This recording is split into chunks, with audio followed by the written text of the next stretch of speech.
Alors, l'objectif de cette vidéo est de déterminer l'équation d'une droite, sous certaines hypothèses.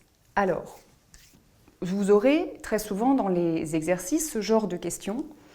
Déterminer une équation de droite, si elle est définie, par exemple, par 2 points. Ça, c'est l'objet de cette vidéo. Je vais vous montrer comment faire pour déterminer une équation quand on connaît 2 points de cette droite. Mais on peut également vous demander de déterminer une équation si on connaît un point et un vecteur directeur. Ça, c'est l'objet d'une autre vidéo. Et puis également, on peut vous demander de déterminer une équation d'une droite qui passe par un point et qui serait parallèle à une autre droite, dont on donnerait son équation. Ça, c'est aussi l'objet d'une autre vidéo. Pour cela, j'ai donc besoin de quelques points de cours. Alors, premier point de cours, c'est le critère de collinéarité que vous avez dans votre cours.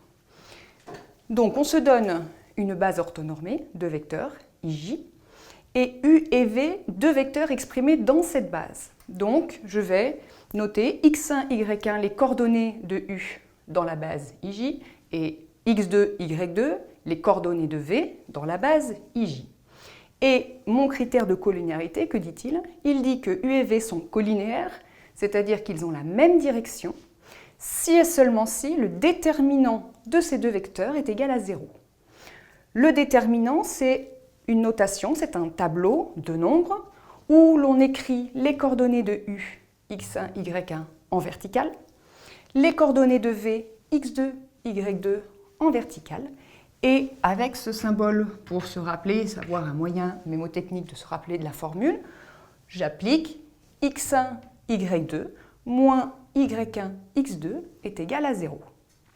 Deuxième point de cours dont je vais avoir besoin, ce sont les équations de droite. Alors, j'ai 2 types d'équations de droite. Soit les équations qu'on va appeler les équations cartésiennes. Elles sont définies de cette manière-là. Ax plus by plus c égale 0.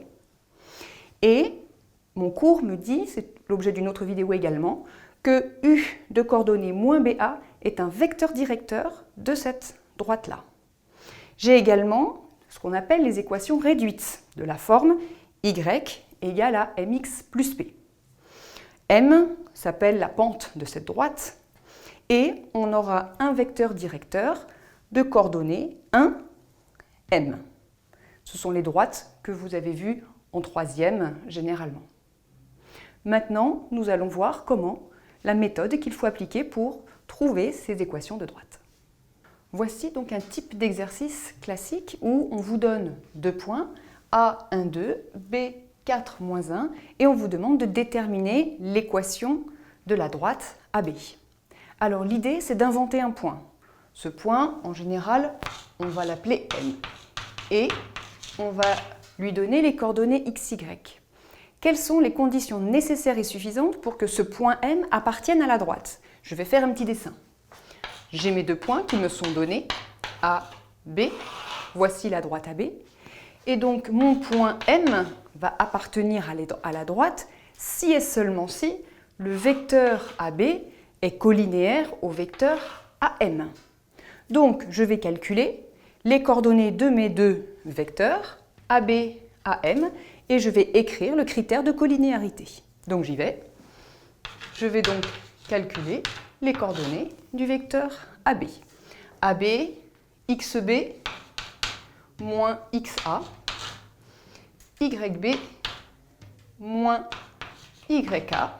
Je calcule, ça me donne 3 moins 3. Maintenant, je fais la même chose pour mon vecteur AM. X, l'abscisse de M, moins 1, et ensuite Y, moins 2. Donc, on a vu que M appartient à la droite AB si et seulement si le vecteur AB et le vecteur AM sont collinéaires. C'est-à-dire, c'est ce que j'ai vu précédemment, si et seulement si le déterminant du vecteur AB et du vecteur AM est égal à 0. C'est-à-dire, si et seulement si, je vais écrire mon déterminant avec mes coordonnées en colonne. Donc ici, 3 moins 3.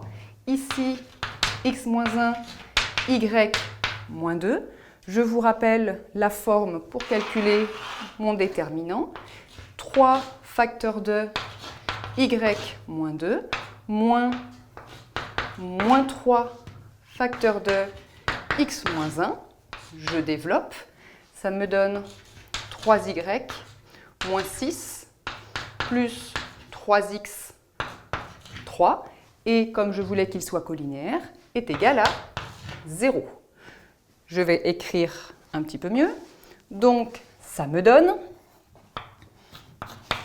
M appartient à la droite AB, si et seulement si, et je vais ordonner mes lettres pour avoir la forme de mon équation cartésienne. Donc, je commence. Ici, j'ai 3x. Ici, j'ai plus 3y.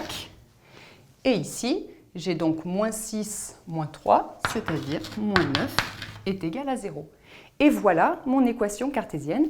J'ai obtenu l'équation cartésienne de ma droite AB. Si maintenant on m'avait demandé l'équation réduite de cette droite, alors une deuxième méthode qui va me permettre d'obtenir l'équation réduite. Vous savez que l'équation réduite, elle s'écrit y est égal à mx plus p. Et le m, qui est la pente, va se calculer sous forme d'un quotient. Je vous rappelle la formule yb moins yk sur xb moins xa. Donc, je vais remplacer par les coordonnées. Yb, c'est donc, yb, c'est égal à moins 1, moins 2, divisé par xb, c'est-à-dire 4, moins xa, c'est-à-dire 1. Ce qui me donne moins 3 sur 3, ce qui me donne moins 1. Donc, j'ai trouvé la pente de ma droite écrite sous forme équation réduite. Ensuite, pour pouvoir trouver le P de y égale à mx plus p, je vais dire que le point A, par exemple, il appartient à ma droite AB. C'est-à-dire que les coordonnées de mon point A vérifient l'équation. Donc, j'y vais. Y, c'est-à-dire 2, est égal à m, que j'ai calculé ma pente, c'est-à-dire moins 1, fois x, xa c'est 1, plus p, ça me donne une équation à une inconnue que je vais résoudre. Donc 2 est égal à moins 1 plus p, c'est-à-dire que p est égal à 3. J'ai donc obtenu mon équation réduite. Y est égal à moins 1 x plus 3. Et voici mon équation réduite. Mon équation cartésienne, la voici. Alors, il est important de jeter un œil pour voir si effectivement on a obtenu la même chose.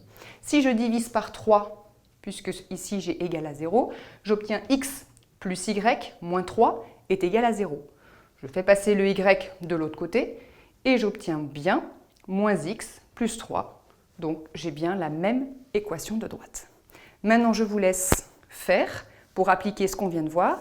À toi de jouer. Donc vous devez trouver l'équation de la droite AB, A5, 3, B1, 3, et je vous laisse trouver l'équation cartésienne d'une part et l'équation réduite d'autre part.